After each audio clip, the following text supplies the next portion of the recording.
So when I read the screenplay that Alex sent, there were these characters that appeared at the end of the film called The Jimmies, and it is shocking. It returns you to the fact that this is a horror film.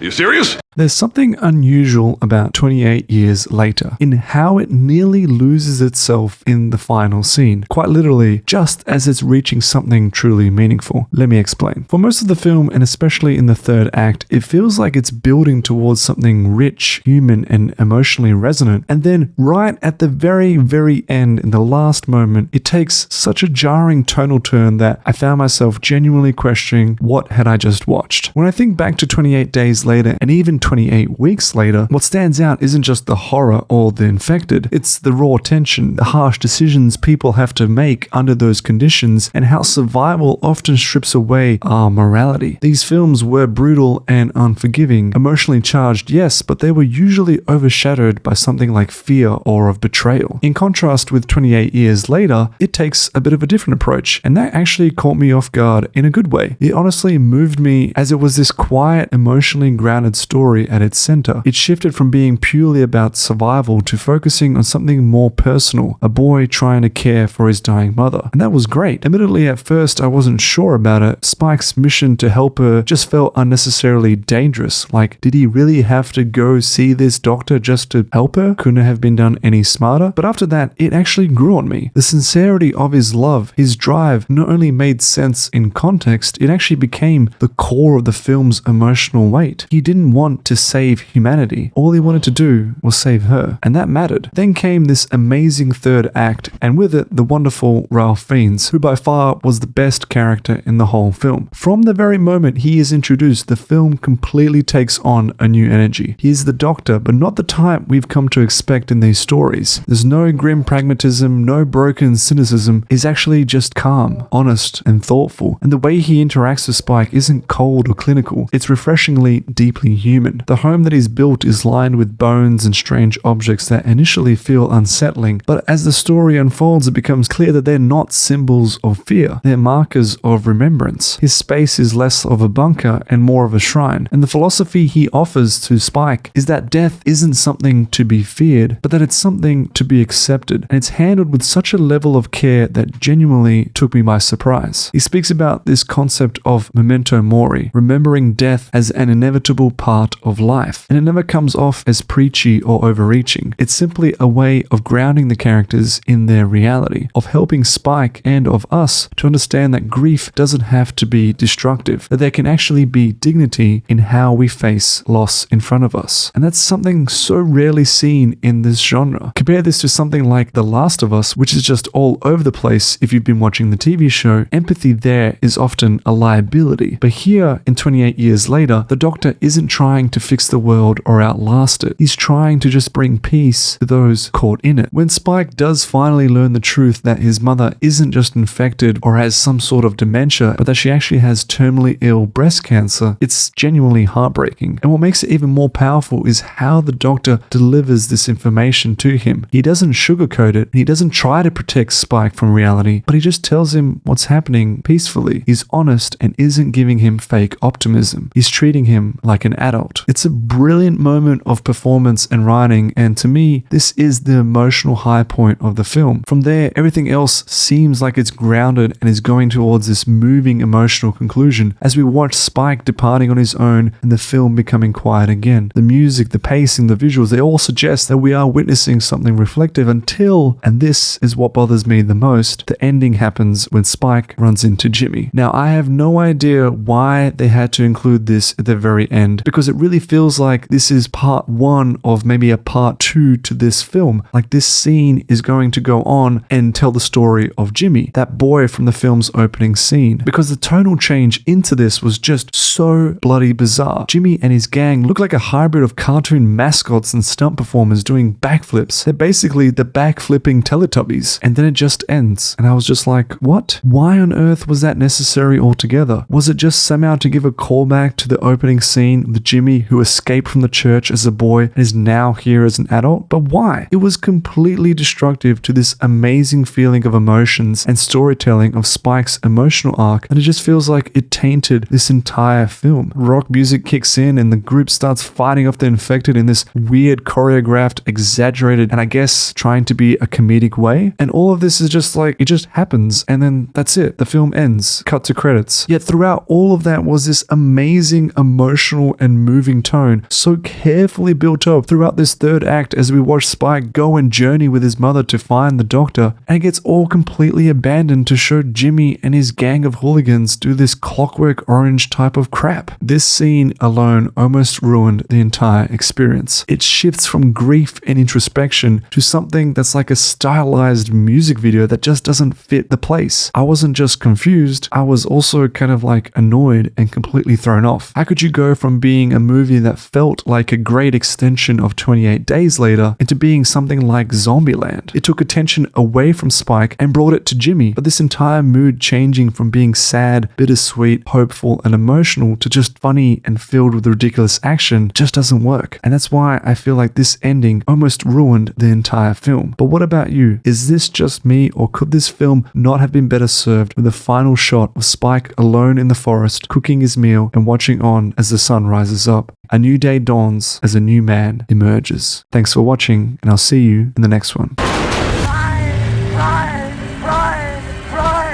think of something different. Oh, me from going lunatic. Moving up and down again. That's all the stars in the world. Hey, unbelievable. Wow. A real toe figure. I didn't think that was possible. 7, 6, 11.